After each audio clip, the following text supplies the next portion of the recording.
Why do languages change? Well, I'm glad you asked, because we might have some reasons that can be gleaned from social linguistics, or perhaps not. Firstly, let's see. What do we mean by language changing? It's not quite the same thing as parents who always complain about the way their children use language. And all parents in all times, of all generations, have always complained that their children are destroying the correct use of language. And it's not so. We know that there's a phenomenon called age grading, where children speak like children, teenagers like teenagers, middle-aged people like middle-aged people, old people like old people, and that's normal and cyclical generation after generation. That's called age grading. It's not language change. Okay?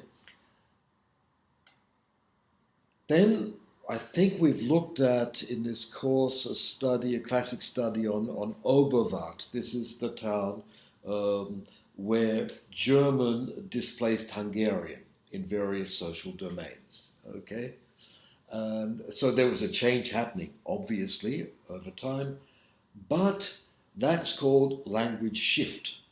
That's when one language displaces another, but the actual language system, the nature of German or the nature of Hungarian, doesn't change. It's just its geolinguistic location that changes. So language change is not age grading and it's not language shift. It is, however, when the values of the items in the language system change over time. Let's see, the classic studies, I'll be looking at some of the classic studies here. One of them is Labov's study of growing rhoticism in American English after the Second World War. You can look at maps of US English and you find that it's generally rhotic, except for two traditional areas around Boston and Massachusetts. In New England, you had a non-rhotic variety, which still remains sort of among older speakers, and around the South, especially around Texas, where you had influence of Black English, you had non-rhoticism there. But if you go to the 1960s, you find that the degree of non-rhoticism was quite widespread, and that rhoticism, this pronunciation of the post-vocalic R, as in fourth floor, okay, that one grows significantly. Why does it grow?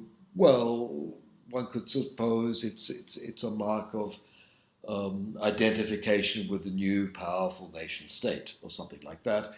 Labov's question, though, is not so much why this happens, but how it happens and who makes language change. Language sort of belongs to everybody. In the 19th century, people thought that language changed because of the way the people were, that language developed from the ground up, from the folk, okay, from the people who are doing things, different economic activities, different modes of identity, and that came up. Late 19th century, or even prior to that, you get the idea that great writers, great literary texts in a language will change the language. So Shakespeare changed English entirely, we might be told. Okay. Now, Labov's kind of study doesn't find that. He doesn't find change from the ground up, from the lower classes. He doesn't find change from the top down, that is, from academic or literary use. He finds things happening in the middle. And I think you should have looked at some of his studies, hopefully. The fun one is in the department store in New York, where 3 department stores, and he goes around asking, where can I find something on the 4th floor? And we note down if they say 4th floor or 4th floor, and he asks for it twice, so there are actually 4 values that can be given. and we can assess the eroticism of each speaker according to the casual or emphatic nature of the reply. Okay? Now, what he finds in that study is that there is a particular social group that is motivating the change.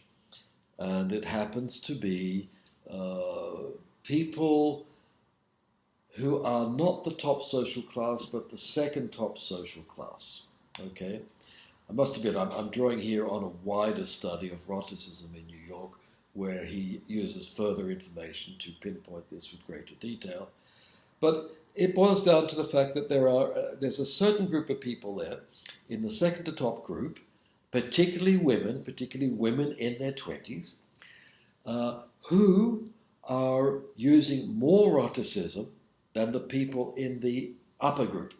That is, they are imitating a group that is, in class terms, higher than them, but they are over-imitating, and that over-imitation is called hypercorrection. They are more popist than the Pope, you would say in Spanish, más papista que el Papa. All right, and that hypercorrection becomes, says Lobov, a motor of language change. I don't know if that stands up historically, because then you have to look at it over time, which indeed he did, and found that it wasn't disqualified as an explanation. But certainly this idea that change can come from a social group that's not at the top, not at the bottom, and that can operate through hypercorrection is really quite profound. The other thing that you find in Lobov, especially in the wider New York study, is that people often know what is correct to do and then choose not to do it. So Lobov had these various speech styles, you might remember, from casual speech to reading minimal pairs, that is, paying a lot of attention to pronunciation. And you'll find that when they're paying a lot of attention, people will do what they think they're supposed to do. They recognize that there is a prestige variety that they're supposed to use, but when they're speaking casually, they don't use it. And so Lobov says here, quite famously again, that there's no single style speaker. People can do that and that and that. People are able to speak in many different ways. The fact is they choose not to, or they choose to do that. And the reasons for that choice are what the sociolinguist is trying to find. For me, this is quite profound, because it means that you get a community of speakers who all agree on what the correct thing to do is, and they're all aware of it, but within that community, you get different choices about what they're going to do when they actually speak. Okay, so a community doesn't mean you all speak the same language in the same way. The community can mean you recognize certain prestige varieties or things that should be done, and then people make their own decisions. Some decisions have repercussions and become language change. I'll just mention in passing the study on Martha's Vineyard, which is also great fun, partly because Lobov gets down in his detective work to find the origins of language change here among men, not women. These are a family of men fishermen. I think in the end it's something like two brothers even there, who are not happy with what's happening on their island as outsiders come in and take it over. They don't see any progress happening. They find the loss of their home, their own land even, and they move language back in time to a form that was there prior to the form that was there when they were born into it. So there's here this reactionary move back, and that becomes another form of language change, quite the opposite from the eroticism that might be identification with progress in the United States. I find that very interesting because Catalonia, where we live here, depends on tourism and is subject to extreme mobility of tourists and of immigrants as well. And I'm just wondering what effect that's happening on the way Catalan is changing. It would be very interesting to take that study and see if it maps on to something happening around us here. Let me also mention Trudgill's study on Norwich, which is a very complete study and is actually good fun to follow through. What Trudgill finds there, of course, is that women behave like women at Labov. They recognize the prestige variety and imitate it and go up. They want to speak correct, high-class English. However, men, at the same time, tend to go down, tend to imitate and speak the language of a lower social class. So Trudgill sees prestige as motivating language change for women, but then covert prestige, this prestige of being one of the boys with the men and developing group identity as operating for men. And so you've got this quite complex class-ridden society where men and women are using language in very different ways and both exerting change pressures on that language. Both Labov and Trudgill have been working in, what should we say, capitalist, industrial, post-industrial capitalist society with fairly pronounced class structures and race structure in the case of the United States. And they find their main explanations in terms of social mobility, which is understandable enough given the nature of the societies they're working with. In the United Kingdom, it might also have to do with the loss of the empire and thus with the loss of the authority of an upper class. Men no longer want to speak like that upper class because it failed in its historical mission. Beyond those societies, though, I think you should be prepared to look for quite different kinds of dynamics.